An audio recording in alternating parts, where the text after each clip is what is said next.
Hey guys আমি যে এটা কৰি একো উন্নতি কৰা নাই তাতে একলাই আমাৰ ভুল নাই। এতিয়া বাহিৰত দেশৰ চলিগিলা যেতিয়া স্কুলত দিয়ে তাৰ মাষ্টৰে কি কয় যে মোবাইল ফোন কেনেকৈ বনায়, লেপটপ কেনেকৈ বনায়, টিভি কেনেকৈ বনায়, টিভি কেনেকৈ ভাল কৰে, কেনেকৈ সৃষ্টি কৰে খেলা শিকায়।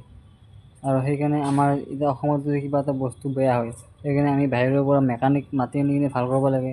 সেইকাৰণে আমাৰ অসমৰ এতিয়া আমি সেইকাৰণে আমি উন্নতি কৰিব পৰা নাই বা আমি একো এটা নিজে কৰিব পৰা নাই, সেইকাৰণে পৰা নাই। আৰু আমাক যেতিয়া সৰুতে গাইজ স্কুলত দিব তেতিয়া আমাক কি হ'ব গাইজ, বাপৰে বাপ জ্ঞান।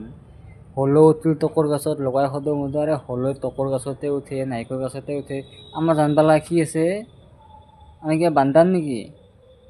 তাত অকণে আনিব অমিতা, আমিনে আনিব আম, অকণে এতিয়া অকণৰ ঘৰ অসমত হ'লে সি অমিতা আনিব লাগিব, নহ'লে কি আনিব সি আপেল আনিব নাৰিকল আনিব। বাপৰে বাপ গাইজ। তাৰে পিছত আৰু ৰহিমলাই মূৰত পাচি লৈ কি লৈ যায়? ৰহিমলৰ লগত আমাৰ কি সম্পৰ্ক আছে?